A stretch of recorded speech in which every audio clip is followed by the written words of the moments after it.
गुड्डू भाई, और रोक नहीं सकते, गाड़ी रोको।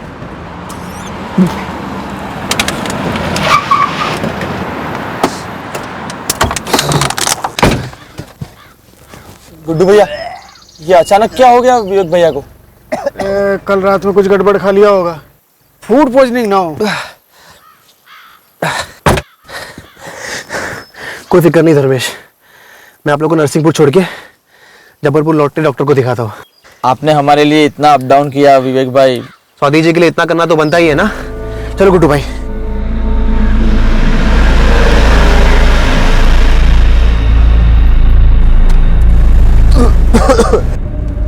विवेक भैया, अगर आपको ठीक नहीं लग रहा है तो आप उल्टी कर लीजिए ना, ऐसा रोकना अच्छी बात नहीं है।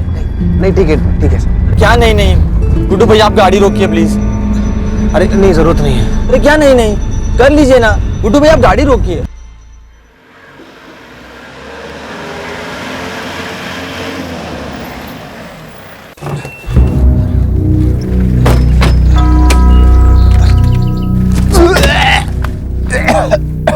अरे विवेक भाई, तबीयत तो कुछ ज्यादा ही खराब हो रखी है आपकी। या बेड़ा घाट पे किसी डॉक्टर को दिखा दे क्या? नहीं नहीं नहीं, जरूरत नहीं है।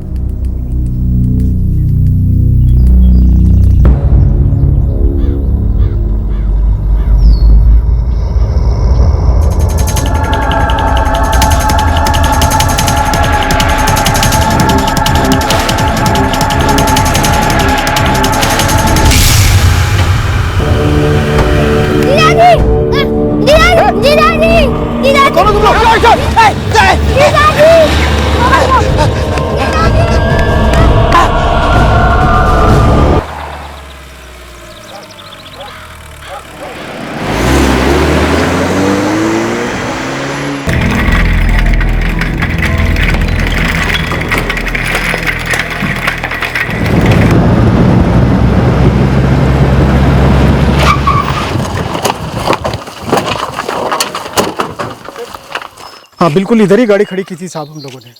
साहब ये देखिए, ये खून भी पड़ा हुआ है साहब। सर फिर वो बाइक पे हेलमेट पहने दो लोग वहां से आए सर, वहां से वहां आए, यहाँ से हर्ष को उठाया और हर्ष को उठा के सर उस तरफ पहुंचे सर। उस तरफ? जी। मंजू तुम यहाँ संभालो, मैं आगे जाता हूँ बच्चे को ढूंढने। हाँ। धर्मेश भाई उनके पीछे। हाँ। और मैं बस यही मैं खुद यहीं पर खड़ा हुआ था। हर्ष गाड़ी में अकेला कैसे था? मैडम वही तो मैं बता रहा हूँ ना, वो क्या है, विवेक भाई की ना तबीयत हो रही थी खराब, उन्हें उल्टी हो रही थी बार बार।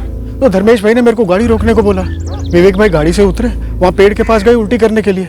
फिर धर्मेश भाई पीछे उतरे पानी लेके उनको संभालने के लिए। अब मैं थोड़ा हाथ पे ढीले करने के लिए मैं यहीं तक ही पहुंचा था, ये देखा अचानक पीछे बाइक से दो लोग आए। बाइक का नंबर नोट किया? मैडम होश किसे था?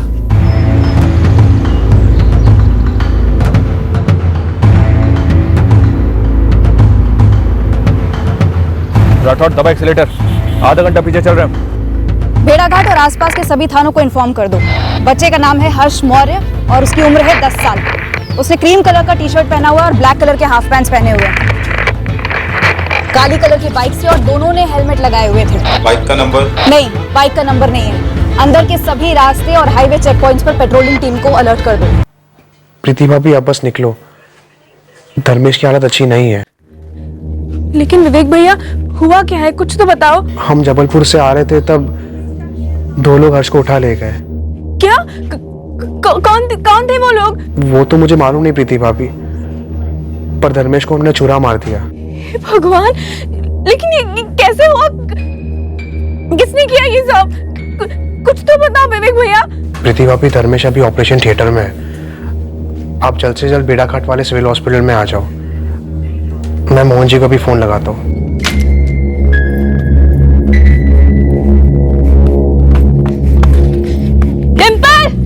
क्या हुआ दीदी? चल, पर मुझे खेलना है। चल हमें भेड़ाघाट जाना है, चल मेरे साथ। पर दीदी। अरे चल जल्दी। क्या बोल रहे हो विवेक? कब हुआ ये? 1 घंटे पहले हम जबलपुर से नरसिंहपुर जा रहे थे, धर्मेश और हर्ष को घर छोड़ने। भेड़ाघाट पहुंचे ही थे कि अभी कहाँ हो तुम विवेक? भेड़ाघाट के सिविल हॉस्पिटल में। धर्मेश अभी आईसीयू में है। लेकिन वो लोग हर्ष को क्यों उठाने गए? पता नहीं मोहन जी। पेशेंट की अंतड़ियां बाहर आ गई थी इंस्पेक्टर, वो बात करने की कंडीशन में नहीं है, वो बेहोश है और ऑपरेशन अभी तक चल रहा है। और धर्मेश कुशवाहा के साथ जो विवेक आर्य आया था वो? विवेक स्टेबल है, स्टमक इन्फेक्शन लगता है। आप बात कर सकते हैं विवेक से, जनरल वार्ड में है। सर, बच्चे हर्ष के लिए सारे थाने रेड अलर्ट पर लगा दिए गए। सेना सर और बाकी पेट्रोलिंग टीम्स भी उसकी खोज कर रही हैं। कहाँ से लौट रहे थे तुम लोग? जबलपुर साहब। वो सुबह सुबह धर्मेश भैया और हर्ष को नरसिंहपुर से उठाया मैंने। काम क्या था?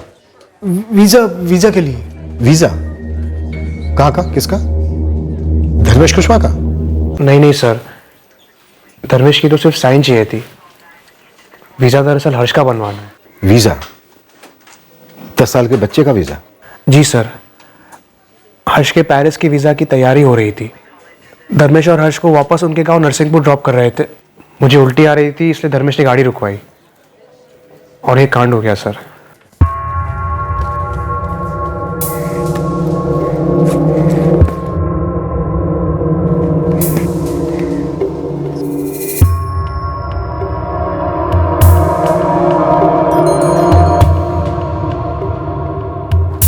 क्या खबर है सिन्हा? सर मैं बेड़ा घाट और उसके आसपास के सारे साइड रोड से स्कैन कर रहा हूँ। पेट्रोलिंग की 3 टीमें फैली हुई हैं। और अंदर तक घुसो सिन्हा, मामला कुछ अजीब लग रहा है। नरसिंहपुर का एक गरीब बच्चा, वो भी सिर्फ 10 साल का, पेरिस भेजने की तैयारी हो रही थी उसे। पेरिस? जबलपुर उसका वीजा कराने गए थे लोग। मेरी समझ में ये नहीं आ रहा है कि इस बच्चे हर्ष को क्यों उठाया किसी ने।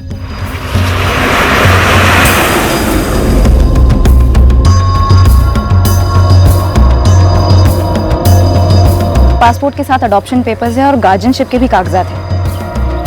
लगता है इस पेरिस की पार्टी ने इस बच्चे हर्ष मौर्य को अडॉप्ट किया है। पार्टी का नाम स्वाति मेहरा है। नमस्ते सर। नमस्ते। मैं मोहन रावत, व्यापारी मंडल का चेयरमैन हूँ। जी कहिए। सर, हर्ष का कुछ पता चला? आप हर्ष के रिश्तेदार हैं? नहीं सर, मैंने तो सिर्फ उसका एडॉप्शन करवाया था पेरिस में। विवेक आर्या का भी फोन आया था। धर्मेश को किसी ने छुरा मारा है। धर्मेश का ऑपरेशन चल रहा है अभी। मोहन जी, ये पेरिस की स्वाति मेहरा, ये अडॉप्शन, जरा विस्तार से बताएंगे कि यहाँ चल क्या रहा है?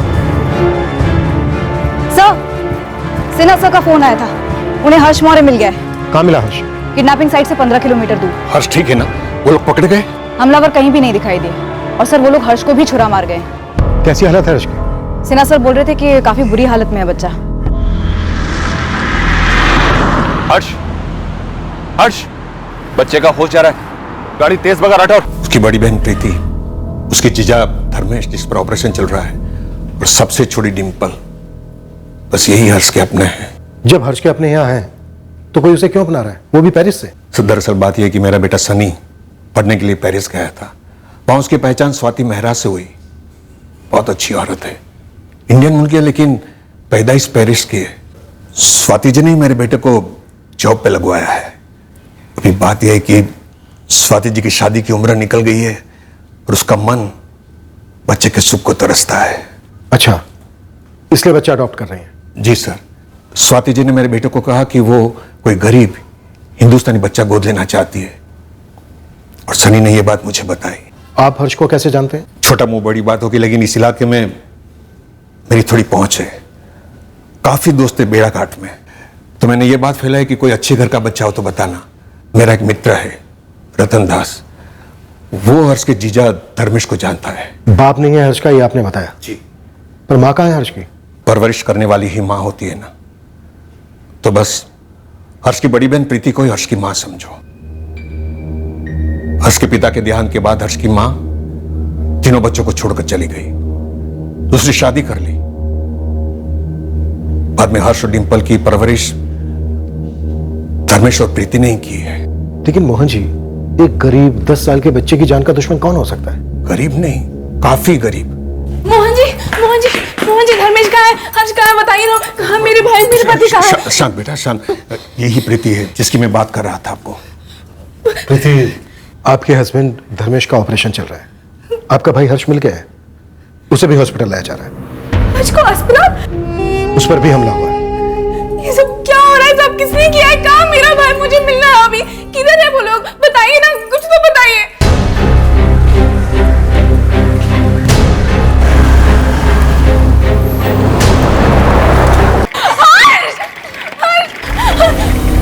इसको क्यों मारा? इसने किसी का क्या बिगाड़ा था? कोई आइडिया नहीं सर। बच्चा खुद ही झाड़ियों से चलता हुआ बाहर आ गया होगा। काफी खून बह रहा था उसके पेट से। काफी बुरी तरह से स्टैबिंग हुई है। सर धर्मेश ने हर्ष को बचाने की कोशिश की तो उसे स्टैब किया, ये बात तो समझ में आई। लेकिन बच्चे को किडनैप करके 2 घंटे बाद 15 किलोमीटर दूर ले जाकर स्टैब करके झाड़ियों में फेंक दिया, ये बात कुछ खटक रही है सर। जरूर कुछ गड़बड़ है, लेकिन अभी हमारे पास सारी डिटेल्स भी तो नहीं है। सबसे पहले जितनी पेट्रोलिंग टीम्स है, जितनी भी, सबको लगा दो बाइक पर आए इन 2 लोगों के पीछे। सर सुना है धर्मेश की अंतड़ियां बाहर थी, बच्चे की भी थी। सर इस तरह की स्टैबिंग सिर्फ पेशेवर हत्यारे ही कर सकते हैं। 10 साल के गरीब बच्चे की सुपारी। सर हर्ष पेरिस जा रहा था।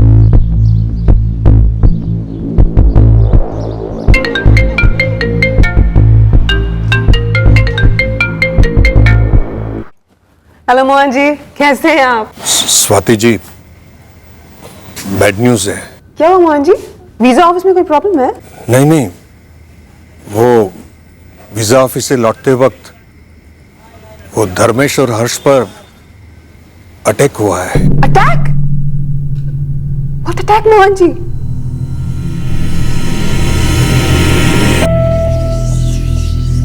हाँ पापा, हर्ष की कंडीशन कैसी है अब?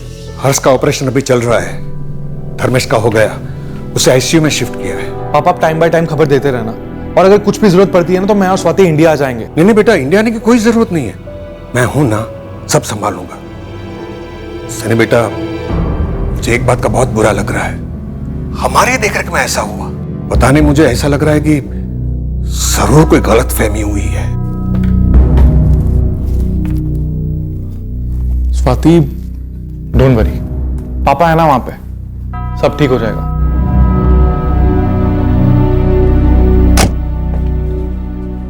हर्ष का ऑपरेशन अभी भी चल रहा है, टाइम लगेगा। पर हम देख तो सकते हैं ना? सॉरी, आप ऑपरेशन थिएटर में नहीं जा सकते। आप प्लीज बैठिए। डॉक्टर,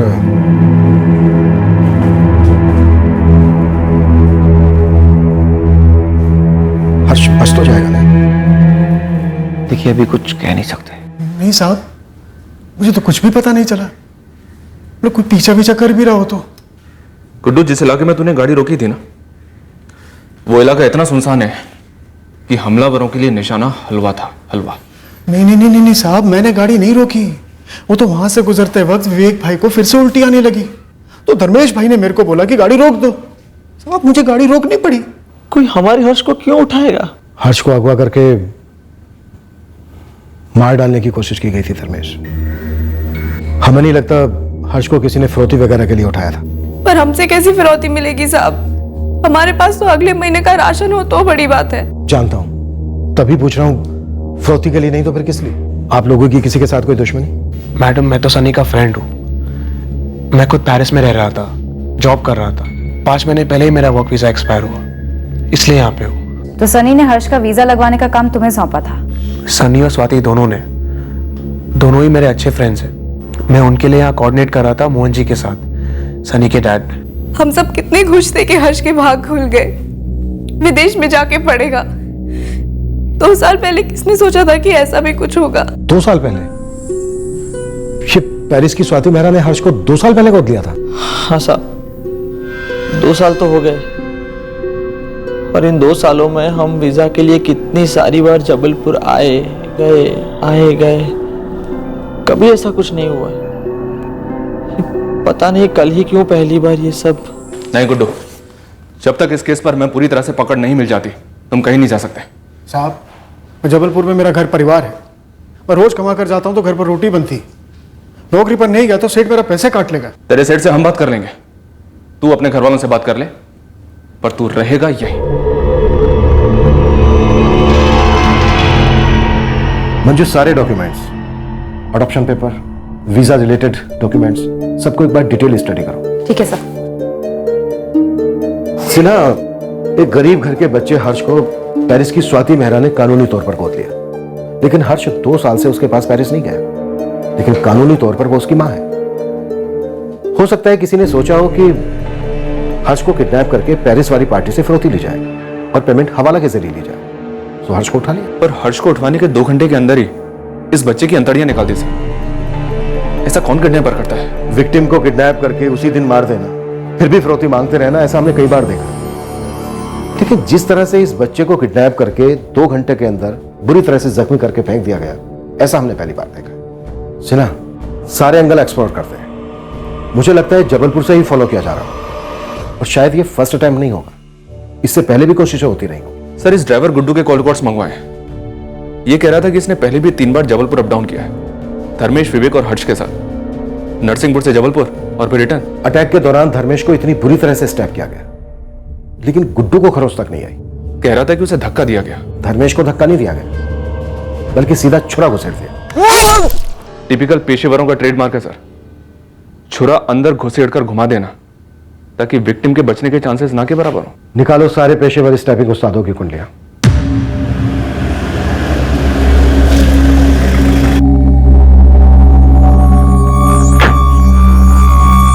पंद्रह दिन में वीजा लगाकर हर्ष को पेरिस जाना था।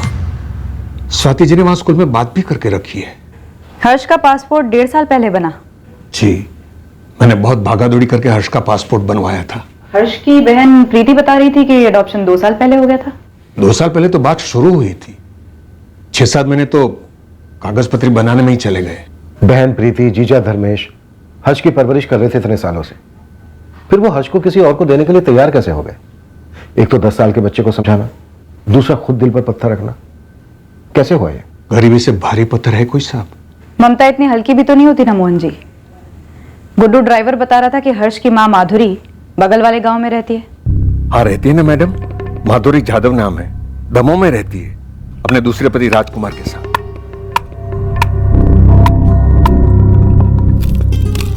प्रीति 21 साल की थी, उसका छोटा भाई हर्ष कुछ 5 साल का रहा होगा, और सबसे छोटी बहन डिंपल 2-2.5 साल की होगी जब इनके बापू शंकरलाल मौर्य की मृत्यु हुई। कैसे मरा? शराब की लत थी। फिर थोड़े दिनों में माधुरी उस राजकुमार जाधव के साथ चली गई। उसने दूसरी शादी कर ली। वो छोटे भाई बहन हर्ष और डिंपल प्रीति की जिम्मेदारी बन गए। फिर प्रीति ने जब धर्मेश के साथ शादी की तो उन बच्चों की जिम्मेदारी धर्मेश ने उठा ली। माधुरी तो सिर्फ नाम के वास्ते मां है। कानून में नाम के वास्ते रिश्ते तो होते नहीं है। ना, सब कुछ कानूनी तौर पर हुआ है।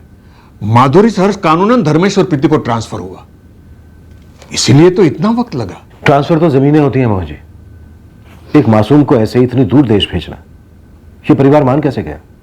और उस स्वाति मेहरा को ये लड़का हर्ष ही क्यों पसंद आया? मैंने कहा ना साहब, मेरा बेटा सनी और स्वाति मेहरा बहुत अच्छे दोस्त थे। स्वाति मेहरा बड़ी अकेली थी। पापा, स्वाति बिल्कुल अकेली है। उसके सब रिश्तेदार गुजर गए और अकेले जिंदगी जीना आसान नहीं है। इसीलिए कल उन्होंने मुझे अपने दिल की बात बताई। वो एक बच्चा गोद लेना चाहती है। पापा, आपको तो पता ही है, मेरे यहाँ पे MBA करने के बाद स्वाति जी ने मुझे जॉब दिलवाया और हर कदम पे सपोर्ट किया मुझे लगता है अब मेरी बारी है उनकी मदद करने की, इसलिए आपसे बात कर रहा हूँ। हमें स्वाति जी के साथ ऑप्शन पे मदद करनी होगी। स्वाति जी इतने सालों से पेरिस रह रही है, उनको बच्चा इंडिया से चाहिए। हाँ पापा, स्वाति जी को एक इंडियन बच्चा ही गोद लेना है। एक्चुअली स्वाति जी एक NGO के थ्रू भी ट्राई कर रही थी, लेकिन वहाँ पे एक प्रोसीजर काफ़ी लंबा है और काफ़ी तामझाम भी है, इसलिए मैंने सोचा कि आपसे बात कर लूँ। आप मदद करेंगे ना स्वाति जी की? क्यों नहीं बेटा, स्वाति जी की मदद करना हमारा फर्ज है। Thank you so very much Mohan ji. Actually मेरे पास सब कुछ है, लेकिन होकर भी कुछ नहीं है। सो मेरा एक डिजायर है कि मेरा भी एक बच्चा हो जिसको मैं दुनिया की सारी हैप्पीनेस दे सकूं। अच्छा सोचा है आपने। स्वाति जी, मुझे थोड़ा वक्त दीजिए, मैं देखता हूँ यहाँ कोई एडॉप्शन सेंटर होगा, वहां जाके मैं बातचीत करता हूँ। आप बात करो मोहन जी। धर्मेश कुशवाहा हमारे खेत में मजदूरी करता है। उसने सामने से बताया था कि उसकी पत्नी प्रीति के छोटे भाई बहन हर्ष और डिंपल की जिम्मेदारी उसकी है। बेचारे गरीब लोग हैं, 2 बच्चों को पालना उनके लिए आसान नहीं होगा। अब ऐसे में अगर डिंपल या हर्ष में से किसी एक को कोई गोद ले लेता है तो एक बच्चे की जिंदगी भी संवर जाएगी और धर्मेश का बोझ भी हल्का हो जाएगा। सबका फायदा होगा मोहन जी। सबसे पहले मैंने धर्मेश और प्रीति को बिठाया और कहा ये है, बोलो क्या करना है, तो वो हर्ष को स्वाति जी को गोद देने के लिए तैयार हो गए। तब जाके मैंने सब पेपर्स बनवाए सर। हर्ष ही क्यों, डिंपल भी तो थी। जी, लेकिन स्वाति जी हर्ष को गोद लेना चाहती थी।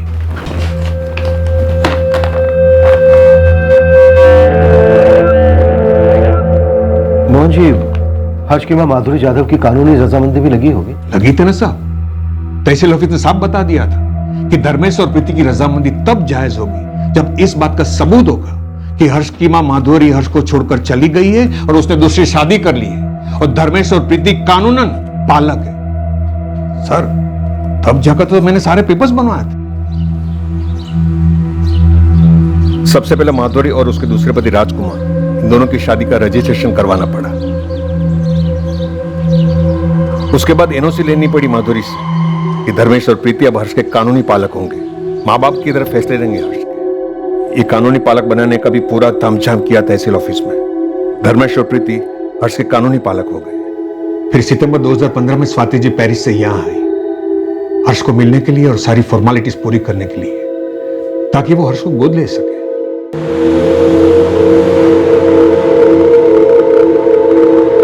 स्वाति जी पहली बार जब आमने सामने हर्ष से हुई तो फुली ना समाई सर। You are shy, हाँ? शर्मा रहे हो, हाँ? Such a sweet boy, हाँ? Dimple, यहाँ आओ. Come here.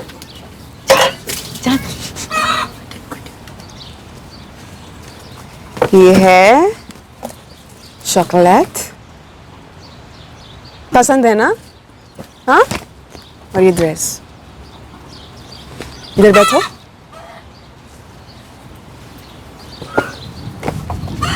शाई, शर्मा रही है. डिम्पल, आप कौन से क्लास में पढ़ती हैं? सेंसेशनल. Search standard. आप आएंगी हमारे साथ पेरिस? हाँ? हर्ष भाई के साथ आएंगी? क्यों नहीं? हर्ष सेटल होने के बाद अपनी बहन को भी बुला लेगा, है ना हर्ष? स्वाति जी, मेरे लिए इससे बड़ी और खुशी की बात क्या हो सकती है कि मेरा भाई विदेश में जाके पढ़ेगा. जिंदगी में कुछ बड़ा बनेगा मेरा छोटा भाई. बड़ी बहन तो सिर्फ नाम के वास्ते है स्वाति जी. प्रीति असल में इन दोनों बच्चों की माँ ही है. माँ तो आप हमेशा रहेंगी प्रीति, लेकिन अब हर्ष की दो मम्मी होंगी. एक आप और एक मैं. सच में आप लोगों का दिल बहुत बड़ा है. आप लोगों ने मेरी जिंदगी का एक बहुत बड़ा खालीपन दूर किया है और मैं पूरी लाइफ थैंकफुल रहूंगी.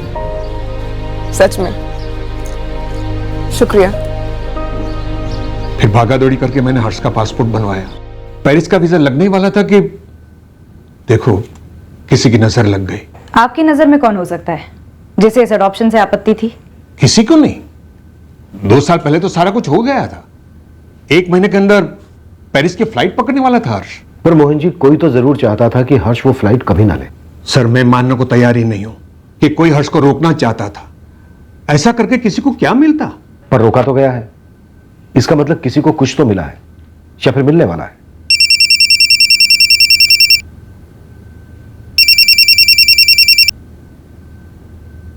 यस डॉक्टर पवार, बोलिए. हर्ष को होश आ गया है. बस निकल रहा हूं डॉक्टर. हर्ष को होश आ गया है. सर, ऊपर वाले की मेहरबानी है. मुझे लग रहा है कि कोई गलतफहमी की वजह से हर्ष पर हमला हुआ है. जरा सोचिए, मासूम को कोई क्यों छुरा मारेगा? अब हर्ष को होश आ गया है तो उसी से पूछते हैं कि बाइक पर वो 2 लोग कौन थे.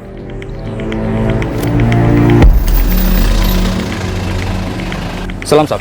सलाम. बोल नीलेश, क्या खबर है मेरे लिए? क्या नहीं है ये बता सकता हूँ. अपने इलाके के किसी भी अंडरग्राउंड किडनैपिंग गैंग का हाथ नहीं है इसमें. एकदम अंदर तक घुसा हूं मैं साहब. गलत गली में घुस गया तू नीलेश. गलत गांव घूम कर आया. हमें नहीं लगता कि बच्चे को अगवा करने की सुपारी ली गई थी. बच्चे को जान से मारने की ही सुपारी ली गई होगी. हाँ तो सुपारी पूरी की जाती ना साहब. अधूरी सुपारी तो किसी के काम की नहीं है. मैंने तो 4-6 अंडरग्राउंड सुपारी किलर से भी बात की. सब एक ही बात बोल रहे हैं कि किसी ने भी इस सुपारी के बारे में चू तक नहीं सुनी है. सुपारी लेने वाले और देने वाले कहीं बाहर के भी हो सकते हैं. नीलेश, तो एक काम कर. इस बच्चे हर्ष की मां माधुरी जाधव दमोह में अपने दूसरे पति राजकुमार के साथ रहती है. उसका चिट्ठा खोल. हमें इस ड्राइवर गुड्डू पर तगड़ा डाउट है, लेकिन इसके कॉल रिकॉर्ड्स आने भी बाकी हैं. लेकिन इतना पक्का है कोई तो चाल चल रहा है.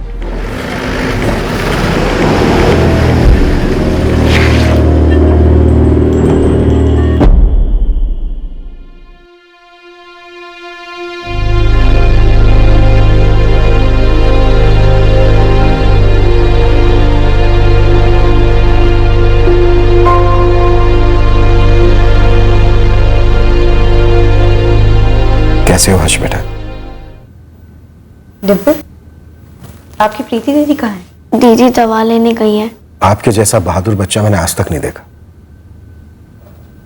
आप इतनी बुरी तरह से घायल हुए फिर भी अपने पैरों पर चल रहे थे। हीरो आप, हीरो। हर्ष बेटा, मैं ज्यादा वक्त नहीं लूंगा, आप भी आराम से बोलना। वो दो लोग जब आपको बाइक पर उठाकर ले गए उसके बाद क्या हुआ? वो लोग सुनसान रास्ते पर मुड़ गए और फिर चलते रहे।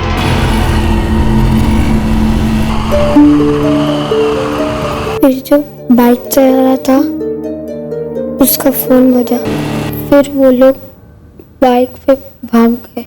हर्ष, जिस आदमी ने फोन पर बात की थी उसने कुछ और कहा था? नहीं, सिर्फ हेलो, ठीक है, समझ गया। आपको उन दोनों में से किसी का चेहरा याद है?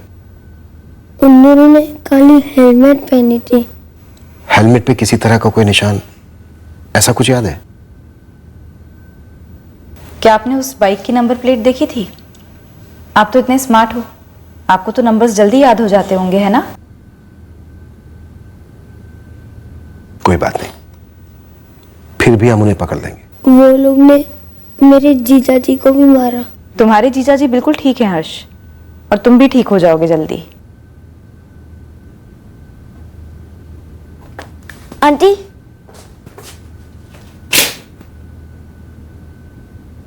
अब हर्ष भैया को पेरिस मत जाने दो। अब दीदी और जीजा जी को समझा दो। टिम्पल बेटा, आपके हर्ष भैया कहीं नहीं जा रहे हैं, यहीं पर हैं। और आप भी अपने हर्ष भैया का खूब ख्याल रखना। इस वक्त आपके हर्ष भैया को आपकी बहुत जरूरत है।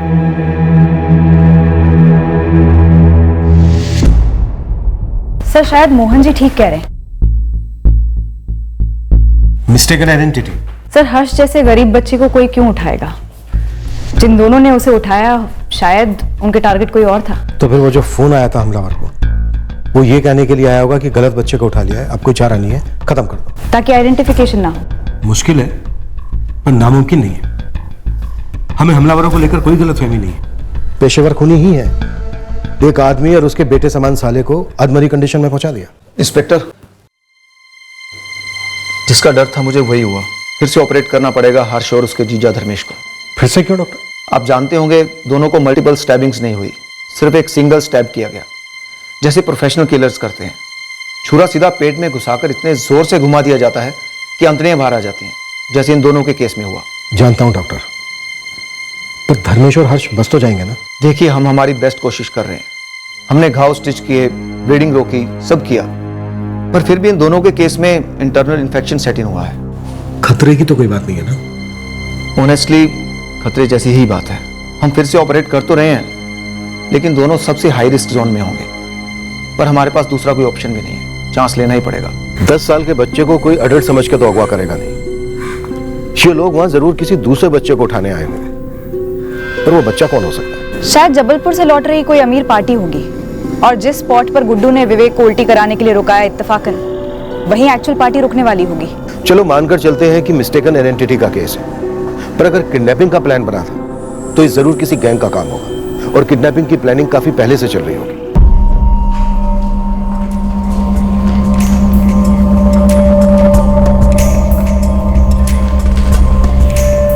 सिना, बेड़ाघाट, जबलपुर और आसपास के इलाकों में जितने भी किडनैपिंग के आरोपी हैं, जितने भी पुराने गैंग्स हैं, सबकी हिस्ट्री खोद निकालो। अभी लग जाता हूँ काम पर।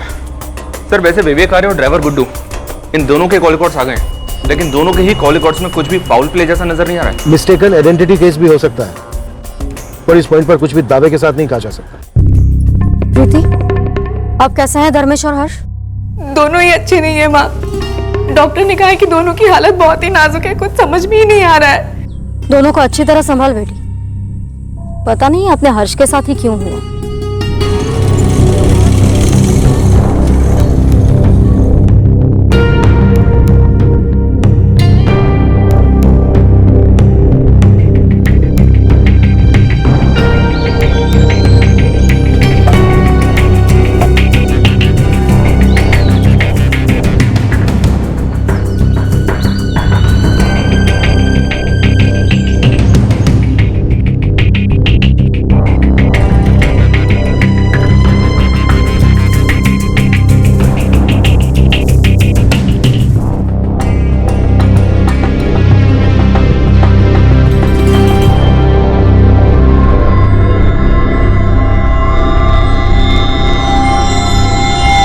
2 महीने पहले ही बेल पर छूटा हूं, आराम ही चल रहा है, कोई काम लिया ही नहीं हाथ में। ठीक है प्रदीप, मैं मानता हूं तेरी बात। 7 साल अंदर होने के बाद कम से कम 2 महीने का आराम तो बनता ही है, लेकिन आराम के वक्त भी तेरे कान, आंख, नाक सब काम कर रहे थे ना। ऐसा हो ही नहीं सकता कि तूने किसी बच्चे की किडनैपिंग के प्लान के बारे में कुछ सुना ही ना हो। साहब आप जानते हैं मैंने भी कई किडनैपिंग की है, आपने भी बड़े बड़े किडनैपर्स को पकड़ा है। ऐसे काम में एक टीम बनती है, किसी भी गिरोह में 2 ग्रुप होते हैं, एक टीम उठाती है, दूसरी स्टैंड बाय पे होती है। शायद थी पर सामने नहीं आई। होगी जरूर। तो दोनों बंदे क्या करते हैं, ऐसे एक आदमी का पेट खोलते हैं, फिर क्या करते हैं, बच्चे का पेट खोल देते हैं। देखा आपने कैसे खोला है पेट? ये किसी किडनैपर का काम नहीं है सर, कोई किडनैपर ऐसा नहीं करेगा, ये किसी पेशेवर हत्यारे का काम है। तो किडनैपर्स पेशेवर हत्यारे भी हैं? पेशेवर हत्यारे ही हैं। किडनैपिंग का प्लान था ही नहीं, मर्डर का प्लान था, सही से नहीं हो पाया, बच गया बच्चा।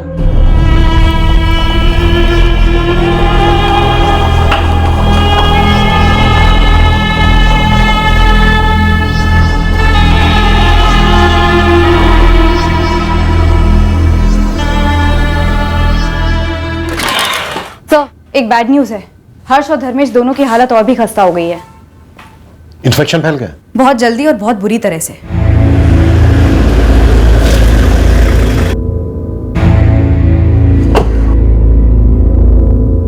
किसी जगह पे हाथ डालें और वहां से कुछ ना मिले तो समझो वो चीज हाथ के बाहर है। हो सकता है ये दोनों बंदे बेड़ाघाट के हो ही नहीं, जबलपुर के या किसी और शहर के पेशेवर हत्यारे हों। तो तेरे पास कोई टिप है क्या प्रदीप? होती तो टाइम खराब करता क्या दोनों का। लेकिन एक बात कह रहा हूं, आपका डिपार्टमेंट जिस एंगल पे चल रहा है ना, ये गलत निशाना वगैरह, वो एंगल डिलीट कर दो साहब। क्यों? ये सुपारी वाले मामले रातों रात तय नहीं होते हैं, एक टीम बनती है, काफी मुआयना किया जाता है, टारगेट का चेहरा ये लोग दिमाग में फिट कर लेते हैं, गलती हो ही नहीं सकती। हमेशा नहीं, फिर भी आगे बोल। साहब जिस जगह पे कांड हुआ समझो वहां पे दूसरी गाड़ी का रुकना तय था असली टारगेट के साथ, ठीक है? आगे बोल, मैं सुन रहा हूं। ये इत्तेफाक हो सकता है कि ये गाड़ी ठीक उसी जगह पे रुकी, लेकिन इस गाड़ी में उस असली टारगेट की तरह 10 साल का बच्चा होना, दो इत्तेफाक एक साथ। सर बंडल से बंडल फिल्मों में भी ऐसा नहीं होता। आप नोट कर लो, निशाना ये बच्चा ही था, प्लान मर्डर का ही था। आप बेकार में हम किडनैपर्स को परेशान कर रहे हो सर। आप पेशेवर हत्यारों का मार्केट टटोलिए, आपको ये दोनों बंदे वहीं मिलेंगे। और एक बात साहब, किडनैपिंग फिरौती के लिए की जाती है, प्याज और रोटी के लिए नहीं, जो बेचारे ये गरीब खा के सो जाते होंगे। और आपने वो गाड़ी देखी, वो सस्ती सी फटीचर, वो भी ट्रैवल की। प्रदीप, बच्चे को एक विलायती पार्टी ने गोद लिया है, हो सकता है उनसे पैसा निकलवाने का प्लान हो। हाँ, तो खून का एक कतरा भी नहीं बहाते, और वो हर्ष का तो बिल्कुल भी नहीं। पहले धर्मेश को लेके गए, बोला कि अंदर से खून निकल रहा है, फिर उसके बाद हर्ष को लेके गए, कुछ पता नहीं चल रहा है क्या हो रहा है। कुछ समझ में नहीं आ रहा है बेटा, और पुलिस भी कुछ नहीं बोल रही है। साहब इधर दमोह में एक छुटकू सी खबर हाथ लगी है। हर्ष की मां माधुरी के बारे में? नहीं, हर्ष की मां माधुरी के बारे में नहीं साहब, लक्ष्मी माँ के बारे में। गोल गोल मत घुमा, साफ साफ बोल। लक्ष्मी माँ, पैसा, वो जो फॉरेन की पार्टी है ना जिन्होंने हर्ष को गोद लिया, उन्होंने धर्मेश और प्रीति को 5 लाख रुपए दिए थे। अच्छा, तुझे कैसे पता? अब ये माधुरी का जो दूसरा पति है ना, राजकुमार यादव, उसने अपने एक दोस्त को बताया था। इस राजकुमार को थोड़ी मिर्ची जरूर लगी थी पेरिस वाली बात सुनकर। एक बार बोल रहा था उसकी पत्नी माधुरी की पहली शादी की संतान की क्या किस्मत चमक रही है। नसीब इसको बोलते हैं। कितने बड़े घर में जा रहा है हर्ष, वो भी विलायत में, और वो प्रीति और धर्मेश को 5 लाख रुपया भी पकड़ा दिया पार्टी में। अरे पाला भी तो उन्होंने ही है हर्ष को। इतना था तो जब माधुरी भाभी से शादी की साथ में ले आते हर्ष को। पता होता तो लाता नहीं क्या? अब किस्मत ऐसे चमकेगी, किसको पता था। साहब ये पैसे का झोल हो सकता है, कुछ लेन देन की बात होगी, पर शायद हो ना पाया हो, और उसके बदले में इस बच्चे हर्ष को नुकसान पहुंचा दिया गया। सर, किडनैपिंग में पीएचडी कर चुके इस प्रदीप से क्वेश्चनिंग की मैंने। वो कह रहा था कि पक्का किडनैपिंग नहीं थी, मर्डर अटेम्प्ट ही था। मुझे ऐसा लग रहा है सर, यहाँ टारगेट ये बच्चा हर्ष ही है। ये अडॉप्शन कहीं दिखाने के लिए अडॉप्शन तो नहीं था। पैसे देकर बच्चा खरीदा जा रहा हो? क्या बात कर रहे हो इंस्पेक्टर साहब? मैं जिला व्यापारी मंडल का चेयरमैन हूं, आपको मैं बच्चों का दलाल लगता हूं? 5 लाख रुपए दिए थे स्वाति मेहरा ने प्रीति और धर्मेश को। इंस्पेक्टर साहब, ये स्वाति जी, प्रीति और धर्मेश के बीच का मामला है। स्वाति जी ने जो खुशी से दिया, इन लोगों ने खुशी से लिया। एडॉप्शन कानूनी तरीके से हुआ है। अच्छा, मैं एक काम करता हूं, मैं आपको पेरिस का नंबर देता हूं, आप स्वाति जी से बात कर लीजिए और बिल की तसल्ली कर लीजिए।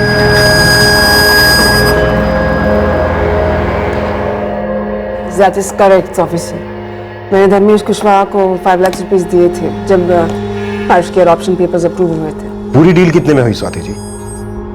पहले इंस्टॉलमेंट के बाद और कितने इंस्टॉलमेंट्स दिए आपने? डील, इंस्टॉलमेंट, क्या बात कर रहे हैं इंस्पेक्टर? 5 लाख किस लिए थे फिर? क्योंकि हर्ष के अडॉप्शन के बाद उसकी अपब्रिंगिंग की रिस्पॉन्सिबिलिटी मेरी है, इसलिए उसके टेक केयर के लिए मैंने उसके सिस्टर प्रीति और जीजा को 5 लाख रुपीस दिए थे और क्लियरली ये बोला था कि वो ये मनी डिम्पल के लिए भी यूज कर सकते हैं। And you accuse me that I bought my Harsh. Swati ji, 3 सवाल हैं आपसे जिनके मुझे जवाब चाहिए। प्रीति और धर्मेश ने कभी और पैसे मांगे आपसे? No, never. ये 5 लाख भी मैंने अपनी खुशी से दिए थे इंस्पेक्टर। कोई धमकी दी? हर्ष पर अटैक होने के बाद किसी और ने पैसे मांगे? Again, no. हर्ष को जन्म देने वाली माँ माधुरी जाधव, उसकी कोई इन्वॉल्वमेंट? उसे तो मैंने कभी देखा भी नहीं है इंस्पेक्टर। अब आखिरी सवाल स्वाति जी, सनी के फादर मोहन जी की हेल्प रिटर्न कैसे किया आपने? यूरोज में या डॉलर्स में? What a horrible man you are, inspector. यहाँ मैं अपने बेटे हर्ष के टेंशन में पैनिक हुए जा रही हूँ, उसका ऑपरेशन चल रहा है और आप एक के बाद एक नॉनसेंसिकल, इनसेंसिटिव क्वेश्चनिंग किए जा रहे हैं। Shame on you. Manju, passport, adoption papers, forgery expert के साथ बैठकर डबल स्कैन करो। French counsellor office, passport office, दोनों को लूप में रखो। पूरी पॉसिबिलिटी है कि यहाँ सब कुछ एक ढोंग हो, बच्चा खरीदा गया हो। 5 लाख रुपए पहली इंस्टॉलमेंट।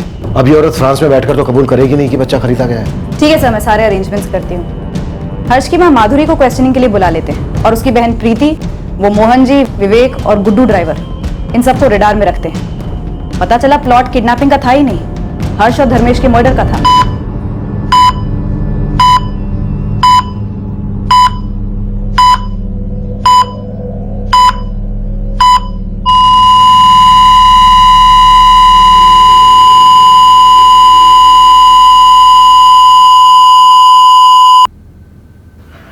डॉक्टर, हमने पूरी कोशिश की पर धर्मेश को बचा नहीं।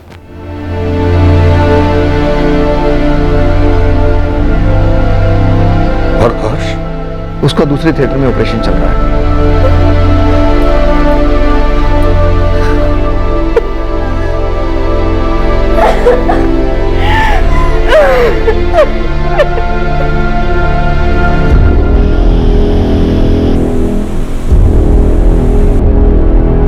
सर, बड़े दिनों बाद एकदम ताजा और गर्मा गर्म खबर आई आपकी। जल्दी सुना सरजू। सर जी, जबलपुर का एक बहुत ही शातिर और वांटेड सुपारी हत्यारा है जिसने कई मर्डर्स किए। वो यहाँ बेड़ाघाट हाईवे के पास देखा गया। कब देखा गया था? 19 जून को यहाँ बेड़ाघाट हाईवे के पास भजिया खाते देखा गया था। साथ में कोई एक पंटर भी था उसका।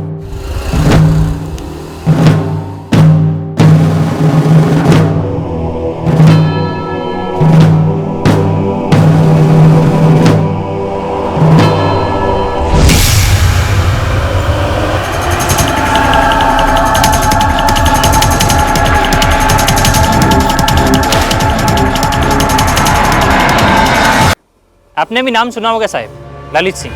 हाँ सुना है, पर वो दूसरा कौन था? उसका कुछ नाम मालूम नहीं है साहब। बस यहाँ किसी पंटर ने भजिया वाले को बताया कि ये ललित सिंह है, सुपारी किलर, और ये भजिया वाला अपना खबरी है साहब। सर, 6 अटेम्प्ट टू मर्डर के चार्जेस, 3 मर्डर के चार्जेस और 3 केसेस में ट्रायल चल रहा है। और पिछले 2 महीने से ये ललित सिंह बेल पर है। ललित सिंह गलत टारगेट को तो नहीं मार सकता, मिस्टेकन आइडेंटिटी एंगल को कोल्ड स्टोरेज में डाल सकता है। बिल्कुल सर, लेकिन सर अब सवाल ये उठता है, क्या सिर्फ हर्ष टारगेट था या धर्मेश भी टारगेट था, या ये धर्मेश सिर्फ ऐसे ही बीच में आ गया और कोलेटरल डैमेज था? पता चलेगा।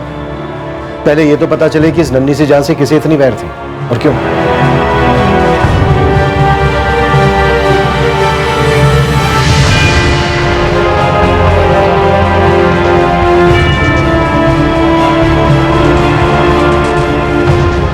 हर्ष का इन्फेक्शन धर्मेश से भी कई गुना ज्यादा था। हमने हमारी हर मुमकिन कोशिश की पर हर्ष को भी नहीं बचा पाया।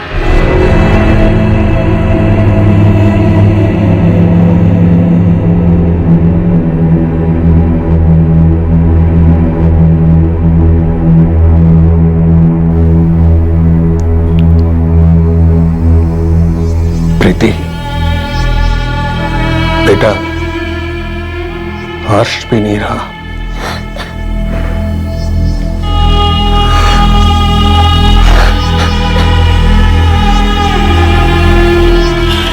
सर, धर्मेश के बाद हर्ष भी ऑपरेशन टेबल पर चल बसा। डॉक्टर कह रहे थे कि इन्फेक्शन हद से ज्यादा बढ़ गया था।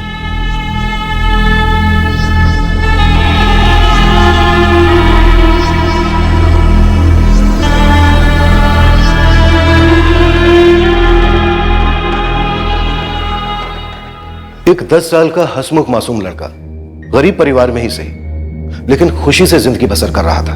फिर ये ऐसा क्या भयंकर रैकेट था जिसमें बच्चे की हत्या कर दी गई। इस केस की इन्वेस्टिगेशन एक के बाद एक शॉक्स देती गई।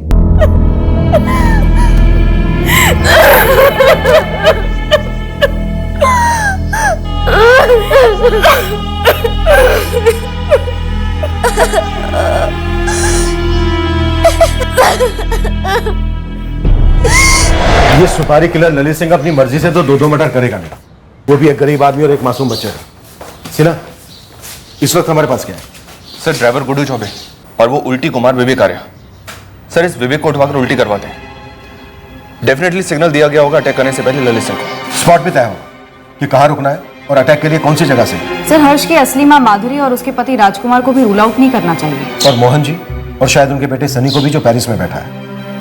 ये बच्चा हर्ष अपनी जिंदगी में खुश था, इसी का अडॉप्शन हुआ और इस तरह से मारा गया।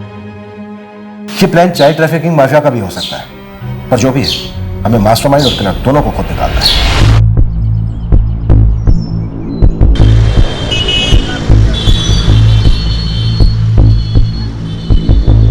नीलेश, एमपी, यूपी, महाराष्ट्र, नेपाल, वेपाल, जहां कहीं भी इस ललित सिंह का बिल है मुझे पता करके बता।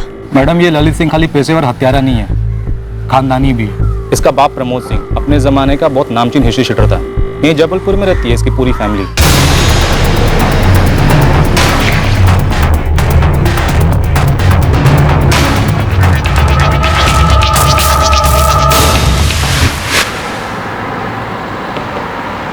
अब क्या बात करने को रह गया है सर?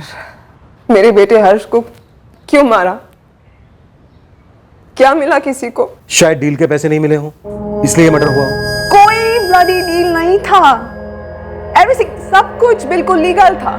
मोहन जी से बैक चेक कीजिए प्लीज सर। और कुछ भी इलीगल हमारे कंट्री फ्रांस में अलाउड ही नहीं है, समझ रहे हैं? एक्चुअली नहीं समझ रहा हूं स्वाति जी, क्योंकि हमारी समझ ये है कि हर्ष का मर्डर उसके अडॉप्शन और पेरिस जाने वाली बात को लेकर ही हुआ होगा। तो इसके रूट तक जाइए ना सर, और जो भी कोऑपरेशन है मैं आपको दूंगी। बेचारे को बिना बर्थ दिए मैं उसकी मां बनी, और अब बिना उसकी परवरिश, पेरेंटिंग किए मैं उसके डेथ का कारण बन रही हूँ। इससे ज्यादा और क्या हो सकता है मेरे लिए सर?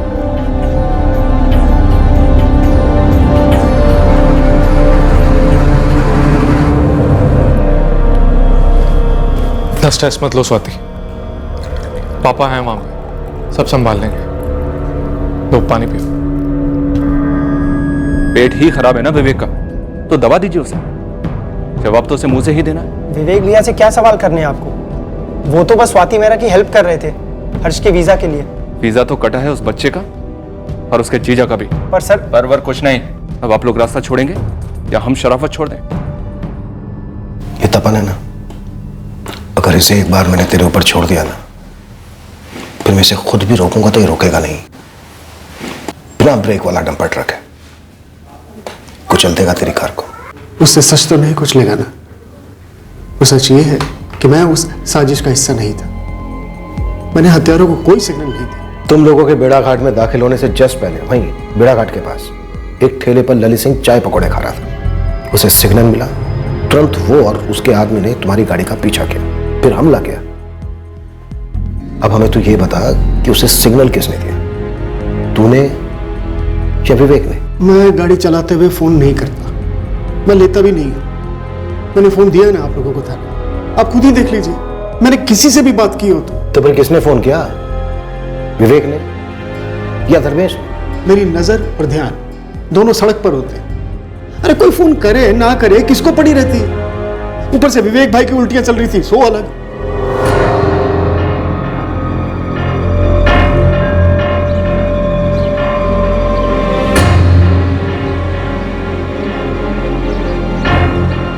सर अभी मैं कैसे आऊं? अभी तो धर्मेश और हर्ष की डेड बॉडी को लेकर उनकी फैमिली के साथ मैं नरसिंहपुर जा रहा हूं क्रियाक्रम के लिए। मैं बाद में आऊंगा तो चलेगा सर? चलेगा मोहन जी, लेकिन आना है आपको, इतना याद रखिए। आप कैसी बातें कर रहे हैं? आपकी आवाज, आपकी बातें शक से भरी हुई लग रही है मुझे, वो भी मुझ पर, जिसने इस बच्चे हर्ष का भला चाहा था, परिवार का भला चाहा था। तो फिर आपको शक क्यों हो रहा है कि हम आप पर शक कर रहे हैं? बस कुछ जरूरी सवालों के जवाब चाहिए थे। जल्द से जल्द आइए, वेट कर रहा हूं।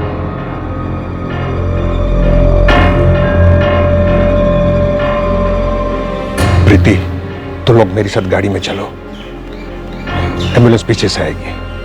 हाँ चलो, आओ बेटा। मैडम, मैंने तो ऐसी ही बात में लालू से कह दिया था कि हर्ष की किस्मत बहुत अच्छी है, घर वालों को 5 लाख रुपए मिले, जिसमें से आप दोनों को एक भी पैसा नहीं मिला। तो वो क्यों मिलता? जो भी किया हर्ष और डिंपल के लिए किया, प्रीति और धर्मेश ने किया, इसका एहसास था हमें। एक मिनट, कहीं आप ये तो नहीं कहना चाहती कि हमने मरवाया है मेरे हर्ष को और मेरे दामाद धर्मेश को? मेरे हर्ष, मेरे दामाद, किसी चीज पर हक जताने के पहले उसका फर्ज अदा करना जरूरी नहीं होता?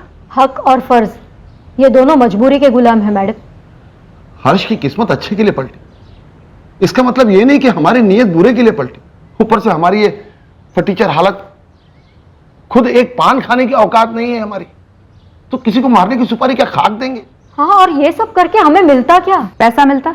इस सारे फसाद की जड़ उस आदमी ने आपको कितने पैसे दिए जिसने आपसे ये कांड करवाया? एक पैसा नहीं मिला है हमें। और पैसे ही निकलवाने होते तो आसान तरीका था, जब कागज पत्री बन रही थी तभी कह देते कि ना इतने लाख रुपए दो तभी दस्तखत करेंगे, क्योंकि हमारे दस्तखत के बिना वो विलायती मैम हर्ष को नहीं ले जा पाती। और हमने दस्तखत किए। मैंने खुद अपने दोनों बच्चों को कानूनन अपनी बड़ी बेटी प्रीति को सौंप दिया ताकि मैं इनके साथ एक नई जिंदगी शुरू कर सकूं। तो कहीं प्रीति और धर्मेश ये दोनों कोई साजिश रच रहे थे? हद कर रही हैं आप मैडम, अब हम दोनों नहीं तो वो दोनों। तो फिर कौन? कोई है तो जरूर। हमको नहीं मालूम मैडम, इसके बाद का सारा व्यवहार विलायती मैम स्वाति से प्रीति और धर्मेश ने किया था। हम तो मोहन जी को भी नहीं जानते, वो प्रीति और धर्मेश ही लेके आए थे उनको। सर, क्वेश्चनिंग के वक्त ना तो माधुरी और ना ही उसका पति राजकुमार हड़बड़ाए हुए थे। मैंने तहसील ऑफिस में पता किया तो कागजात बाकायदा बनाए हुए हैं, कोई झोल नहीं है। और ये मोहन जी, इनकी पूरे बेड़ाघाट में काफी इज्जत है। तो फिर झोल का है? इस बच्चे और इसके जीजा को टारगेट क्यों बनाया गया? सर, एक जगह हो सकती है। सर ये देखिए, जून 2015 से अगस्त 2015 तक अडॉप्शन के लीगल पेपर्स बने ताकि उसमें कोई रोक ना आए। फिर सितंबर 2015 में स्वाति मेहरा पेरिस से यहाँ बेड़ाघाट आती है बाकी की फॉर्मेलिटीज पूरी करने के लिए। अब बनता है हर्ष का पासपोर्ट फरवरी 2016 में, यानी पूरे 6 महीने बाद। सर, आज के टाइम में पासपोर्ट तो यूं बनते हैं और उसके वीजा का काम तो अभी तक यानी कि जून 2017 तक चल ही रहा था, जबकि ड्राइवर गुड्डू ने बताया कि वो लोग वीजा के सिलसिले में कम से कम 3 बार जबलपुर अप डाउन कर चुके हैं। सर, वीजा के लिए इतना टाइम किस लिए? क्या रुकावट हो सकती है? पॉइंट मंजू, मुझे लगता है कोई गेम खेल रहा है। एक तरफ पेरिस की स्वाति मेहरा, दूसरी तरफ हर्ष की फैमिली, शायद दोनों को भी मोहरा बना रहा हो। मुझे इस अडॉप्शन की लीगलिटी पर ही डाउट हो रहा है। मुझे लगता है इस अडॉप्शन के पर्दे के पीछे मकसद कुछ और ही है। गुड्डू की हम काफी धुलाई कर रहे हैं विवेक, और अब मुझे ऐसा लग रहा है बहुत जल्द तेरी बारी आने वाली है। किस लिए सर? मैं तो बस धर्मेश की हेल्प कर रहा था हर्ष के वीजा के लिए। लेकिन विवेक, फिर भी तेरी मदद के बावजूद 4 बार जबलपुर अप डाउन करना पड़ता है, जबकि आजकल वीजा प्रोसीजर मक्खन जितना आसान है। सर, अडॉप्शन केस है, फॉर्मेलिटीज अलग होती है। आप एक बार चेक तो कीजिए। वैसे ही फ्री फंड में मदद किस खुशी में की जा रही थी? सर, दोस्ती में, और सिर्फ दोस्ती में। सर, मैं खुद 5 महीने पहले तक पेरिस में काम कर रहा था, एक रेस्टोरेंट मैनेज कर रहा था, और सनी वहां अक्सर आया करता था। और विदेश में सर, जब एक इंडियन दूसरे इंडियन से मिलता है तो अच्छी दोस्ती हो जाती है।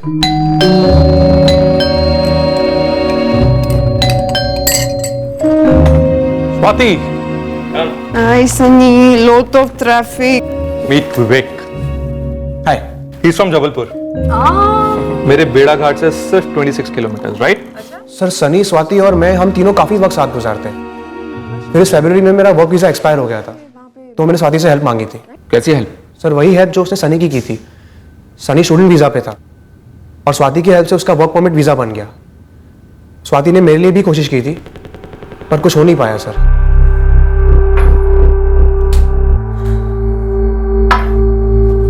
आई एम सॉरी विवेक, मैंने बहुत ट्राई किया but you know it's okay, thanks. You know ना कि हमारी कंपनी एक फाइनेंशियल कंपनी है और तुम्हारी क्वालिफिकेशन केटरिंग की है, सो कोई नहीं, इट्स ऑलराइट। पर स्वाति, हम 6 महीने में पक्का कोई ना कोई जुगाड़ करके विवेक को एक जॉब ऑफर भेज सकेंगे ना? हाँ श्योर श्योर, जरूर कुछ होगा, we can try. Thanks Vivek, thanks Swati. तो तेरे सामने गाजर था, वर्क परमिट। सर गाजर वाजर क्या सर?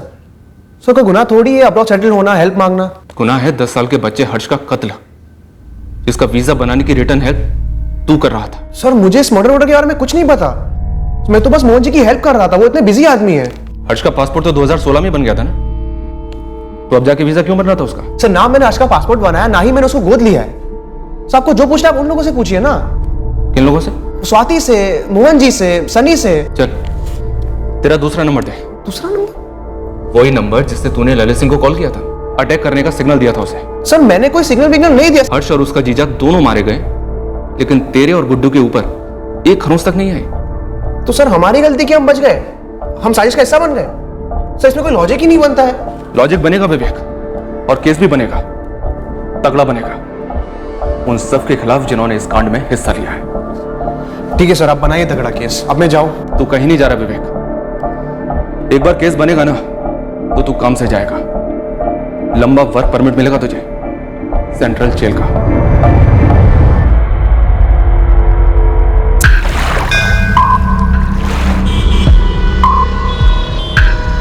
इस ललित सिंह की माँ यहीं जबलपुर में रहती है। बाप कहाँ है उसका? पता नहीं, बाप तो 6 साल पहले माँ से अलग हो गया। अच्छा तू एक काम कर, तू माँ का घर दिखा दे, बाकी का क्राइम ब्रांच वाले संभाल लेंगे।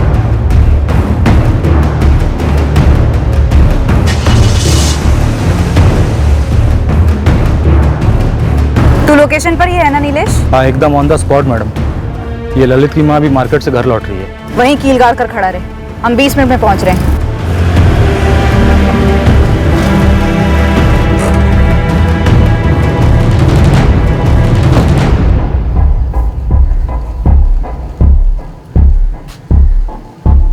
पापा की गैरेज में कम, इस वीजा शीजा के चक्कर में बहुत टाइम खोटे हुआ विवेक भैया का। फिर भी अभी तक हर्ष मौर्य की वीजा की एप्लीकेशन तक नहीं हुई है। हमने जबलपुर वीजा ऑफिस में चेक किया। मनप्रीत जी, आपका विवेक इस कांड में इन्वॉल्व है। विवेक ऐसा गैर कानूनी काम करके अपना पुलिस रिकॉर्ड क्यों बनवाएगा? उसे तो अब्रॉड में जॉब करके वहां सेटल होना है, यही उसका सपना है। वो ऐसा गलत काम क्यों करेगा साहब? गलत काम नहीं करेगा, लेकिन करवा तो सकता है ना। हमने विवेक का यहां से लेकर पेरिस तक का पूरा चिट्ठा खोला है और बहुत जल्द सारी कड़ियां मिल भी जाएंगे। बेहतर होगा कि आप लोग विवेक से बात कीजिए, उसे सरकारी गवाह बनने को समझाइए।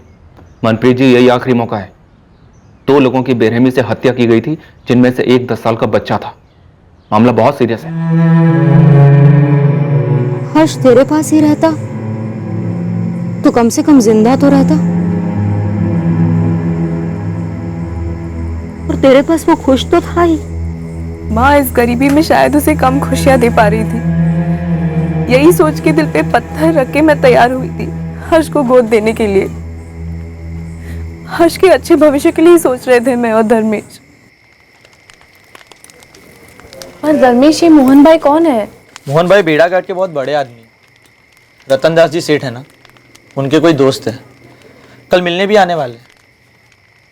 कोई विलायती मैम है जो हर्ष को गोद लेना चाहती है। डिम्पल को भी? नहीं, अभी तो सिर्फ हर्ष की बात हुई है। वो विलायती मैम किसी लड़के को ही गोद लेना चाहती है।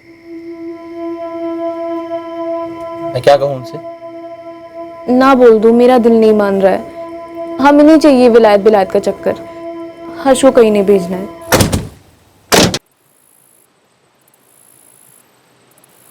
धर्मेश, तुझे पता है पेरिस कहाँ है? दुनिया का सबसे खूबसूरत शहर है। अस्पताल मुफ्त, पढ़ाई मुफ्त, अगर नौकरी गई ना तो गवर्नमेंट भत्ता देती है। प्रीति को समझा, उसका भाई साहब बनेगा, बड़ा साहब, और बाद में आप तीनों को थोड़ी ना भूलेगा, तुम तीनों को वहीं खींच के लेके जाएगा, निकालेगा खींच के, बाहर निकालेगा ये गरीबी के दलदल से। प्रीति रिश्ते से तो हर्ष की बहन है, लेकिन उसका जो दिल है ना वो माँ का है, और अगर उसका दिल नहीं मानता तो नहीं मानता साहब। औरतों का दिल नरम ही होता है, पर तू दिमाग से काम ले, आगे की सोच। तेरे भी बच्चे होंगे ना जल्दी? जल्दी तो नहीं होंगे साहब। क्यों? क्योंकि जब हमारी शादी हुई थी तो प्रीति की सिर्फ एक शर्त थी साहब, कि जब तक डिम्पल और हर्ष बड़े नहीं हो जाते वही हमारे बच्चे हैं। एक बार वो बड़े हो जाए, जिम्मेदार हो जाए, फिर ही हम हमारे बच्चे करेंगे। इससे बढ़िया मौका कहां मिलेगा? अगर हर्ष पेरिस चला गया स्वाति जी के पास तो तुम्हारी आधी जिम्मेदारी खत्म हो जाएगी। देख धर्मेश, ऐसा मौका लाखों में से एक को नहीं मिलता, और ये ठुकराने के बाद नसीब को दोष मत देना गरीबी के लिए। देख हर्ष बेटा, तेरे जीजा जी कह रहे कि प्रीति दिल से नहीं दिमाग से सोच। दिल तो बिल्कुल नहीं कर रहा है कि तुझे भेजूं, लेकिन बेटा तेरे जीजा जी सही कह रहे हैं। तू एक बार वहां पे चला गया ना पेरिस, तो तेरी पूरी जिंदगी बदल जाएगी। तुझे अच्छा पढ़ने को मिलेगा, अच्छा खाने को मिलेगा, सब अच्छा होगा तेरे लिए। मुझे तुम्हारे साथ, डिम्पल के साथ और जीजा जी के साथ रहना ज्यादा पसंद है। तो तू हमारे लिए अपनी अच्छी किस्मत छोड़ देगा? मैंने कहा ना, मैं कहीं नहीं जाऊंगा। दीदी मत भेजो ना हर्ष भैया को। देख डिम्पल, तेरे जीजा जी और मेरे पास कुछ नहीं है तुम दोनों को देने के लिए। दीदी मुझे कुछ नहीं चाहिए, मुझे हर्ष भैया यही चाहिए, मत भेजो उसे। देखो तुम दोनों नाटक करना बंद कर दो। हाँ, अगर मैं और तेरे जीजा जी तुम दोनों के भले के लिए नहीं सोचेंगे तो और कौन सोचेगा? देख हर्ष बेटा, हम तीनों के लिए भी आसान नहीं है तेरे बिना जीना, लेकिन एक बार तू वहां पे चला गया ना तो तेरे लिए सब कुछ आसान हो जाएगा, और फिर तू एक दिन डिम्पल को भी अपने पास ही बुलाएगा ना, है ना? लेकिन वो तो अभी भी अपने पास ही है ना, मत भेजो उसे। डिम्पल, तू नहीं चाहती कि तेरा भाई बड़ा आदमी बने, बड़ा अफसर बने? अरे गाड़ियों में घूमेगा ये वहां पे, और फिर एक दिन तेरा भाई अपनी प्यारी सी डिम्पल को भी लेके जाएगा ना अपने साथ। क्यों हर्ष? नहीं, मैं भाई को कहीं नहीं जाने दूंगी। देख बेटा, डिम्पल छोटी है, उसे समझ में नहीं आ रहा है कि ये मौका कितना बड़ा है तेरे लिए, लेकिन बेटा तू तो समझदार है ना, तुझे पता है ना कि मैं तेरे भले के लिए बोल रही हूँ। बेटा मान लेना मेरी बात।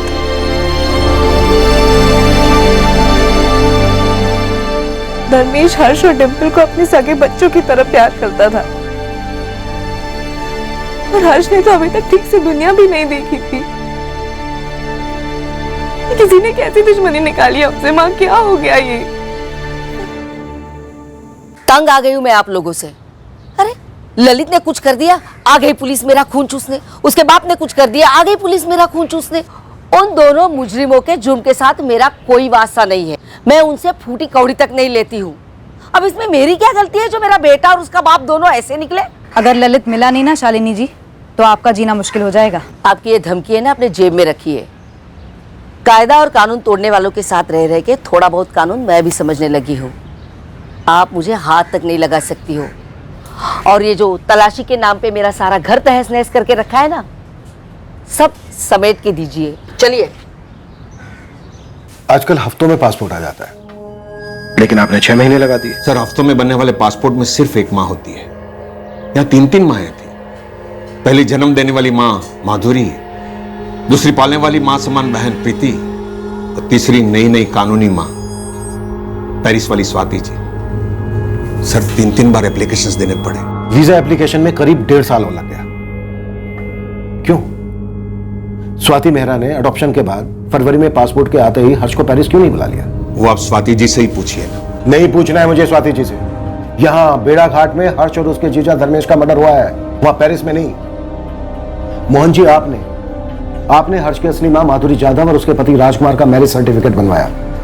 आप ही ने हर्ष की बड़ी बहन प्रीति और उसके हस्बैंड धर्मेश को हर्ष का लीगल गार्जियन बनवाया। आपने ही अडॉप्शन के पेपर तैयार करवाए। आपने ही भागदौड़ करके पासपोर्ट बनवाया हर्ष का। माजरा क्या है मोहन जी? ये बच्चों की स्मगलिंग का कोई रैकेट है या फिर पैसों की कोई डील थी जो खट्टी हो गई? सर, पैसों का तो ऐसा है कि ऊपर वाले की मेहरबानी से मेरे पास काफी पैसे हैं, मैंने तो इज्जत से कमाए हुए, लेकिन मेरी सबसे बड़ी कमाई बेड़ा घाट में मेरा नाम, मेरी इज्जत है। आप मेरी इज्जत उछालने चल रहे हैं। मैं बच्चों की स्मगलिंग करूं? मैं मदद कर रहा था, मैं सोशल वर्क कर रहा था। लेकिन ललित सिंह सोशल वर्क नहीं करता मोहन जी, तगड़ी फीस लेता है लोगों को हेल्प करने की। और अगर ललित सिंह को हर्ष की किसी ने सुपारी दी थी तो उसे इस हत्याकांड से बड़ा फायदा हुआ होगा या फिर होने वाला है। कौन हो सकता है वो मोहन जी? सर मैं नहीं हूं, आप पता करो। मेरी तरफ से कोई भी मदद लगेगी ना तो मैं जरूर दूंगा आपको। अगर आपको किसी पर शक करना होता तो आप किस पर करते? धर्मेश और प्रीति। हर्ष सोने की मुर्गी बन सकता था धर्मेश और प्रीति के लिए, रिटायरमेंट का प्लान बन सकता था। अब पता नहीं ये गवारों ने क्या सोचा होगा। लेकिन धर्मेश खुद भी तो मारा गया है। और प्रीति अपने छोटे भाई हर्ष को मरवाने में साथ क्यों देगी? ऐसा भी हो सकता नहीं कि धर्मेश ने अकेले ने प्लान बनाया हो, प्रीति को कुछ पता ही ना हो, अंधेरे में हो। और वो क्या नाम, ललित फलित, दोनों के बीच में अनबन हो। सर वो कहावत है ना, जहां 4 पैसे वहां 8 तलवारें।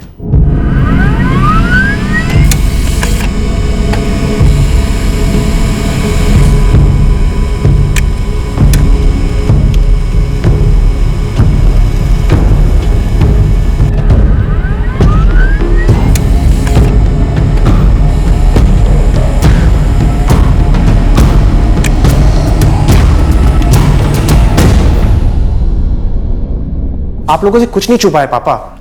मैं सिर्फ फ्रांस के वीजा के लिए मगजमारी कर रहा था। विवेक भी, आप पेरिस में स्वाति जी को कॉल करो ना, उन्हें बताओ यहाँ पर क्या खेल खेला जा रहा है। अरे मैंने स्वाति से बात की थी, उनको समझ नहीं आ रहा है क्या हो रहा है। पुलिस को यह बात खटक रही है विवेक कि तू तो पेरिस में रहकर आया है, तुझे तो वीजा के बारे में सब कुछ मालूम है, फिर भी 4-4 बार ऊपर नीचे क्यों गया? पापा मैं अपना वीजा थोड़ी बनवा रहा था, देहाती गांव वाला था धर्मेश, कुछ समझता ही नहीं था ठीक से। वो कभी ये पेपर नहीं, कभी वो पेपर नहीं। और फ्रेंच कॉन्सुलेट वाले कितना स्ट्रिक्ट होते हैं आप जानते ही है ना। हम बस इतना जानते हैं कि ये सब जो हो रहा है ना, इसका बिल ये आप पे और उस ड्राइवर गुड्डू पर फाड़ना चाहते हैं पुलिस वाले। कोर्ट कानून नहीं है क्या? जब कुछ किया नहीं तो किस बात का बिल फाड़ेंगे ये लोग?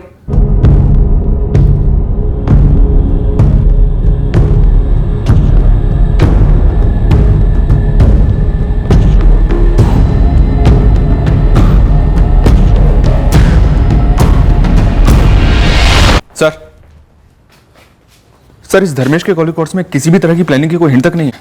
प्रीति, माधुरी और माधुरी का पति राजकुमार, सबके फोन कॉल्स क्लीन है सर। फिर किसने की इस कांड की प्लानिंग?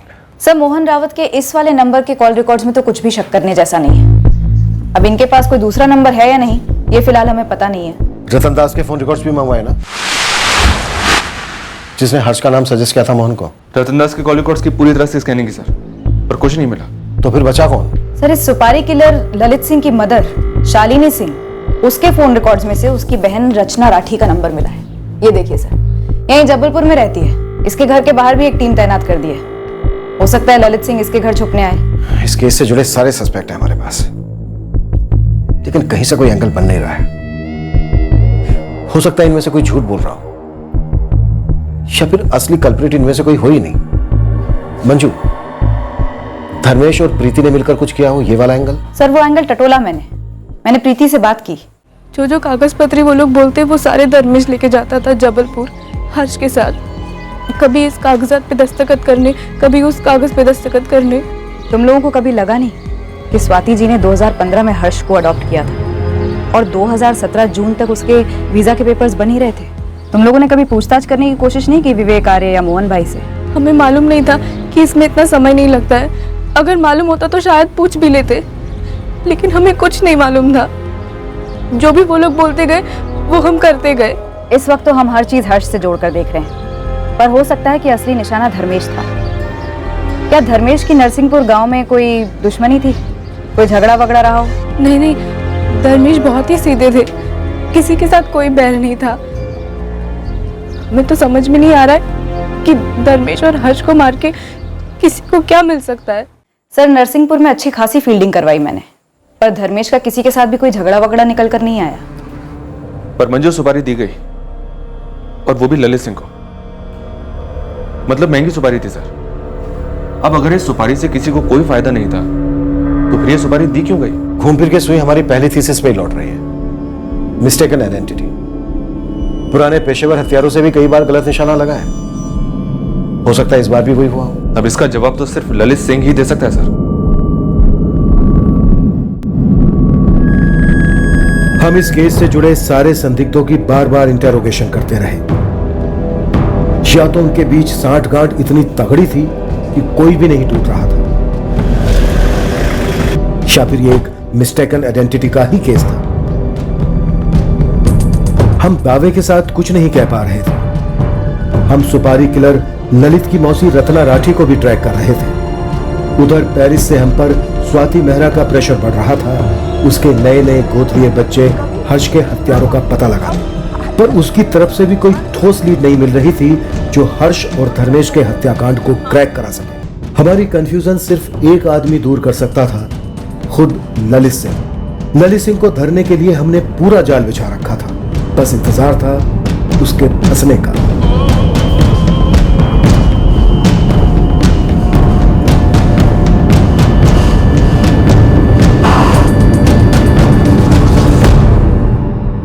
पर सुपारी किलर ललित सिंह के हाथ लगने से पहले हमें इस केस का पहला ब्रेक थ्रू मिल गया। इस खूंखार शतरंज की बिसात पर का एक मोहरा आखिरकार फिसल गया।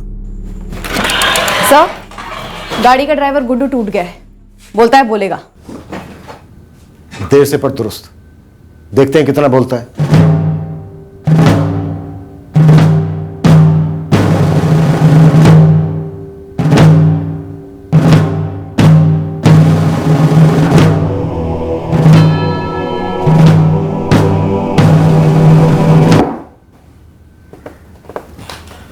गुड्डू, कौन सी चक्की का आटा खाता है तू?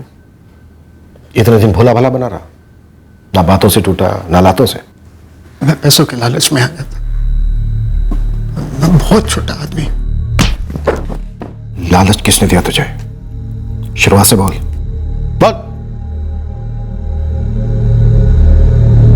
साहब, वो हर्ष को मारने की 2 बार पहले भी कोशिश की। किसने कोशिश की थी? सुपारी किलर ललित सिंह ने? वो तो नहीं पता साहब, पर वही 2 लोग बाइक पर सवार थे।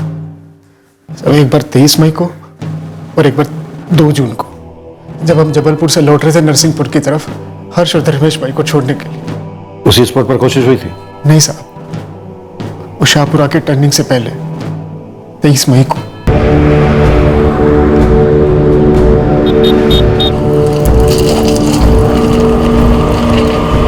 दूसरी बार नूनी बाईपास के पास 2 जून को।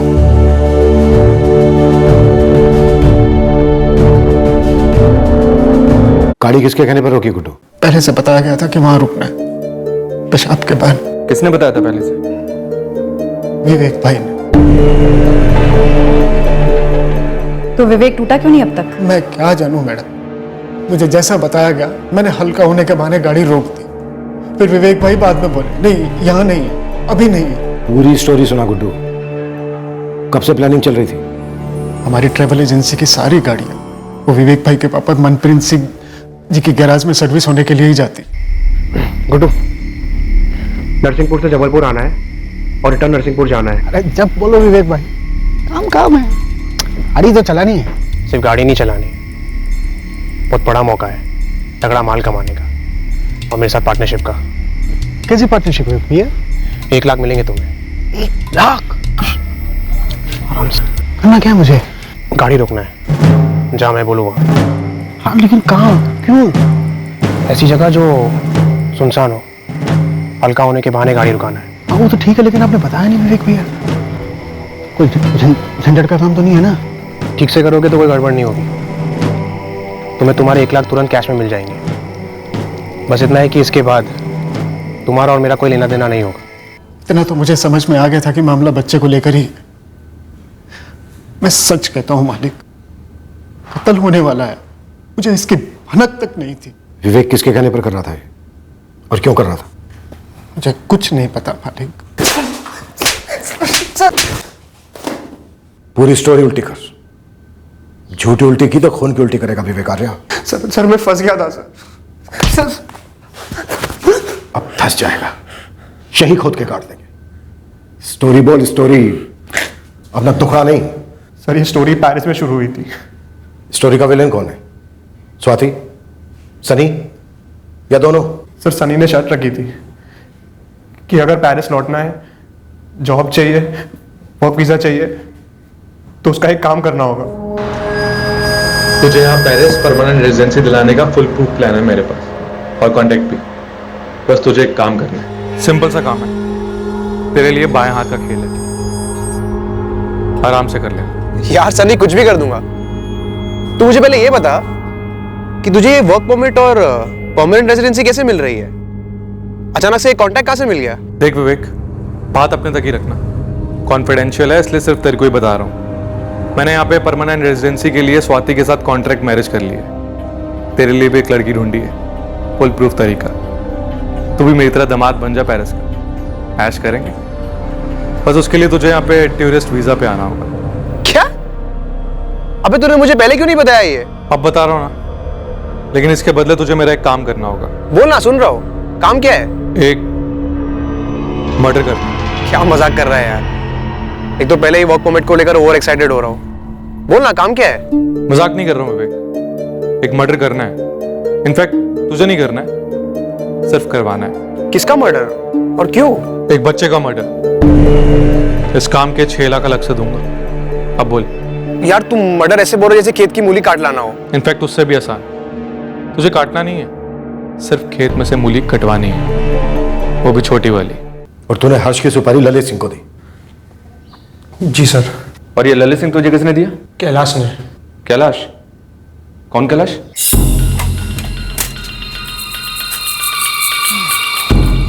कैलाश जी। अरे विवेक, कैसे हो? अब मैं तो ठीक हूँ, लेकिन बड़े दिनों बाद दुकान बंद कर रहा था मैं। चल कोई नहीं, तू आ गया तो बैठ। कैलाश जी, मुझे बाल नहीं कटवाना है, मुझे आपसे प्राइवेटली बात करनी है। देख विवेक, तू अच्छा खासा पढ़ा लिखा इंसान है, फॉरेन रिटर्न है, हाँ, फिर ये मर्डर और सुपारी की बात क्यों?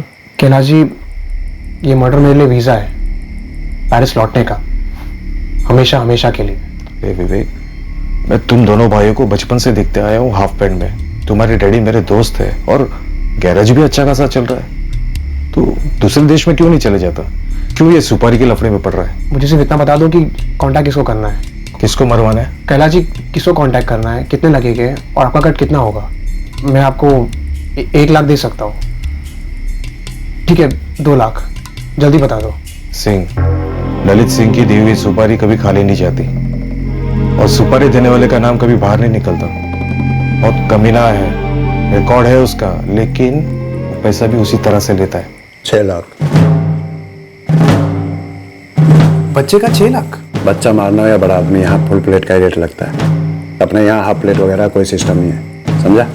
ठीक है ललित भाई, मैं पार्टी से पूछता हूँ और कंफर्म करके फ़ोन करता हूँ। गर्लफ्रेंड नहीं है जो फोन करेगा, मेरे को कोई फोन नहीं करता, आमने सामने मिलेंगे। सुपारी के लिए ललित सिंह को 6 लाख रुपए देने के लिए सनी मान गया?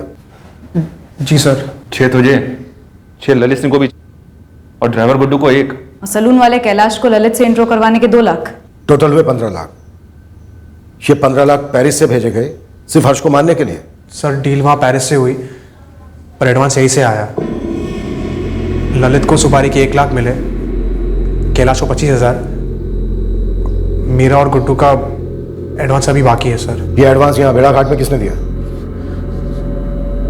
सर, मोहन जी ने।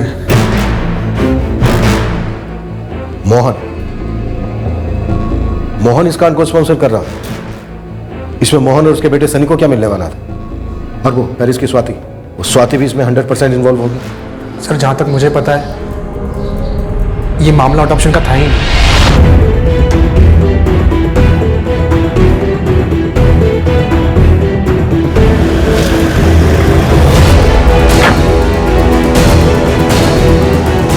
मैडम, लेकिन मुझे नहीं मालूम था कि विवेक किसका मर्डर करने वाला है। मालूम होता तो तू क्या करता? चिल्ड्रंस डिस्काउंट दिलवाता, 2 मर्डर का पैकेज डील करवाता, एक पे एक फ्री।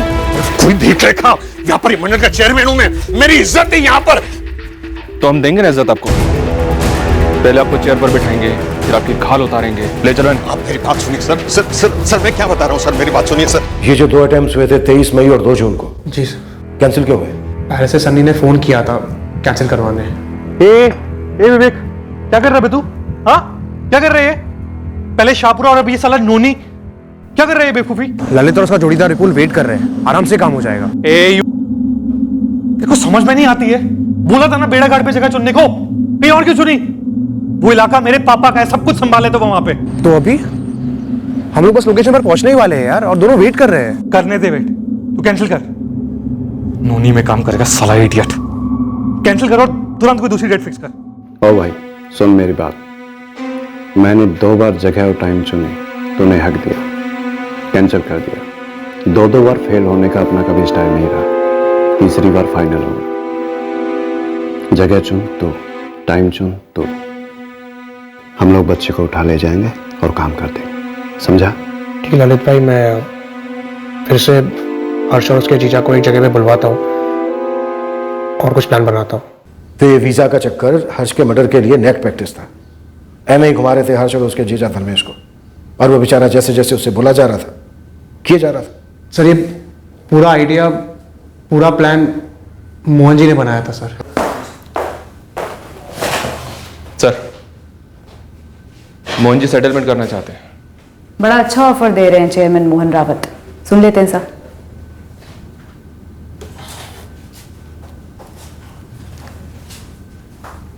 सर मैं क्या कहता हूं, हम लोग आगे की सोचते हैं। हर्ष और उसके जीजा के बारे में सोचने वाला कोई है नहीं। हम यहां हैं, आप लोग यहां पर हैं, और वो जो असली खिलाड़ी वो पेरिस में, जिसको आपको छू नहीं सकते हैं।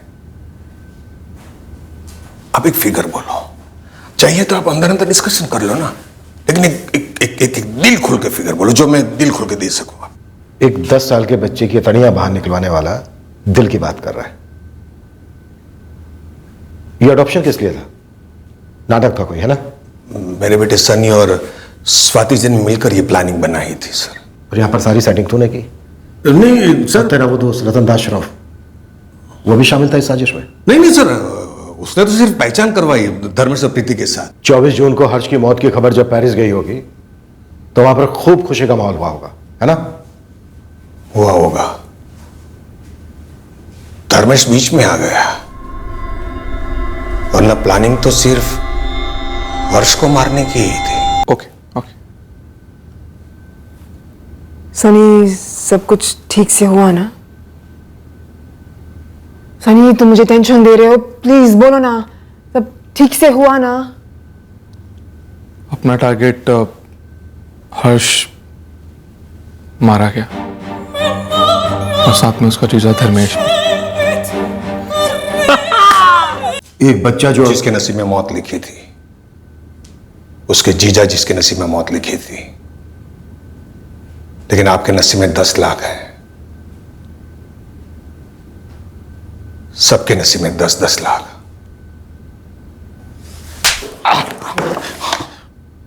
ये कोई पहला ऑफर तो है नहीं जो आपको मिला हो, और हर्ष कोई आखिरी बच्चा था नहीं जो इस दुनिया में से गया हो। बच्चे की बोली कितने की लगाई और किसे लगाई?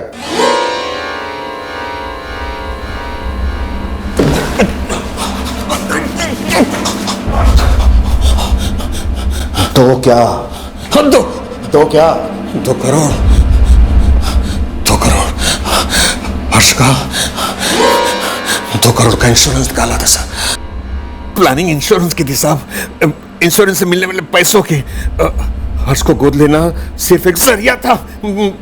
प्लानिंग स्वाति जी और सनी ने की थी सर। मैंने सिर्फ मदद की थी। सेटल कर लो, किसी को कोई फर्क नहीं पड़ेगा सर। सर कैश ले लो और केस रफा दफा कर दो सर।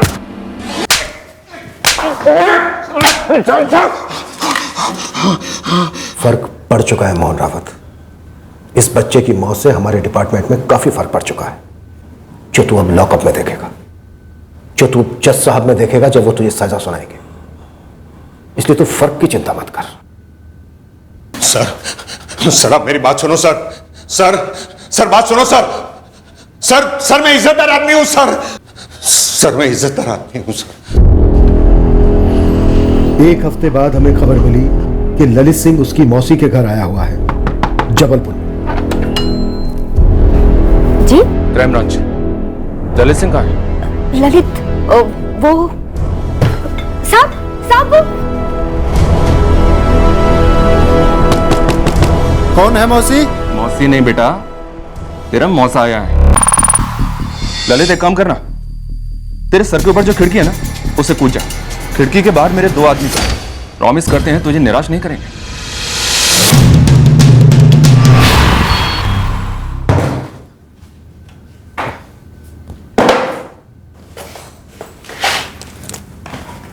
बड़ी कलाकारी दिखाई उस बच्चे और उसके जीजा पर। सारी अतड़ियां बाहर। क्या चाकू घुमाया है, और हमें भी घुमाया। सुपारी तो सिर्फ बच्चे के लिए था साहब, वो उसका जीजा फीजा जो भी है वो तो बेकार में हीरो बन रहा था। अपने जोड़ीदार का नंबर दे दे, उसे भी मंगवा लेते हैं यहाँ, तेरी कंपनी भी हो जाएगी। ठीक है, बताता हूँ ना साहब, लेकिन वो मेरी बेल मत रुकने देना। मेरा वकील मिलेगा आपको। तेरे वकील साहब को क्यों तकलीफ दें? तेरी बेल हम ही करवा देंगे यहीं पर, इसी लॉकअप में। उसके बाद तू अंदर रहे या बाहर, क्या फर्क पड़ता है? 6 दिन, पूरे 6 दिन वो बच्चा और उसके जीजा आईसीयू में तड़पे हैं। अब तो जिंदगी भर तड़पेगा। सर हर्ष मौर्य के इंश्योरेंस पेपर में कोई झोल नहीं है, मैं लेके आता हूँ, आप खुद देख लीजिएगा। कितनी किस्त भर दी गई है? मिस स्वाति मेहरा ने पहली किस्त अदा की है। और सर मैं आपसे कहना चाहूंगा, मैंने कुछ गलत नहीं किया है, सब कुछ कायदे से हुआ है। पेपर्स तो लेके आइए एजेंट साहब, हम इंश्योरेंस कंपनी से आपसे सबसे बात करेंगे, उसके बाद ही तय होगा। पेरिस लेके ही नहीं जाने वाले थे। नहीं प्रीति, उन्होंने तुम लोगों को ढाल बनाया, खास करके हर्ष को, जीवन बीमा के 2 करोड़ रुपए के लिए। और वो जो औरत है स्वाति मेहरा, उसका हर्ष को गोद लेने का कोई इरादा नहीं था।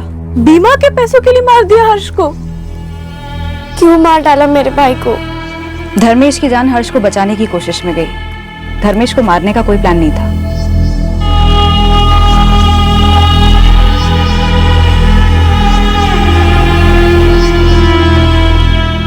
मनप्रीत जी, खुद विवेक ने हमें ये सब बताया।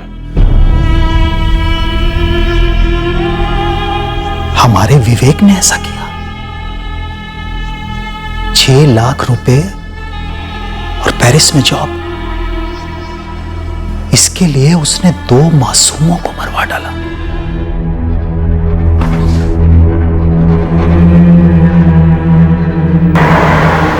इंश्योरेंस क्यों करवाया? मतलब हर्ष के बेनिफिट के लिए करवाया। आफ्टर ऑल हर्ष को अडॉप्ट कर रही थी मैं।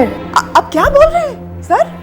आप ऐसा ये वाहियात एलिगेशन लगा भी कैसे रहे कि मैंने इंश्योरेंस के पैसों के लिए अपने ही बेटे हर्ष को मरवाया? स्वाति मेहरा, गलतफहमी पाली तुमने और सनी ने भी कि फर्स्ट वर्ल्ड मुल्क में छुपकर बैठने की जगह मिल जाए तो इंडिया में तुम जो मर्जी जुर्म कर सकते हो, हम तुम तक कभी पहुंचेंगे नहीं। शट अप, बहुत सुन लिया मैंने। तुम्हारी ये थ्रेट्स, ये एलिगेशन मुझ पर असर नहीं करती। ऑलराइट, धमकियां मत दो मुझे। ये धमकी नहीं है, ये अगले कुछ दिनों का फोरकास्ट है तुम दोनों को। मौसम बड़ा खराब होगा, इतना खराब कि तुम अपने अपार्टमेंट में छुपकर बैठो, पेरिस के किसी मॉल, होटल या गली में शरण लो। आंधी आएगी, आंधी, और वहां से तुम्हें उखाड़कर सीधे हमारे कोर्ट में फेंक कर जाएगी। तुम्हारे डैड ने कहा था कि वो सब कुछ मैनेज कर लेंगे, वो ये पुलिस उनकी मुट्ठी में। एकदम मुट्ठी छोटी पड़ गई है पापा की। ये सब उस इडियट साले विवेक की वजह से हुआ है। ये सच एन इडियट। तुम्हें लगता है कि वो यहाँ तक पहुँच पाएंगे? नो ना, फ्रांस के लॉज और इंडिया के लॉज। हाँ, आप नहीं पहुंचेंगे, और पापा भी बेल पर बाहर निकल लेंगे।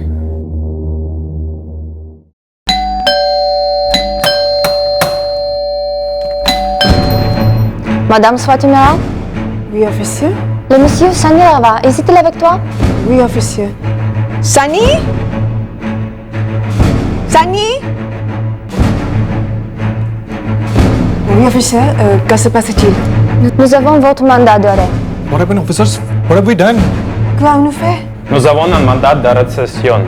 Provincial Provence Dan. Vous pouvez le lire. पहले लुकआउट नोटिस जारी, फिर रेड कॉर्नर नोटिस जारी, ताकि स्वाति मेहरा और सनी रावत के फरार होने के सारे प्रयास भंग किए जा सके। आखिर में हम प्रोविजनल अरेस्ट वारंट इशू करवा पाए और इस जोड़े को पेरिस पुलिस की टीम ने गिरफ्तार कर लिया।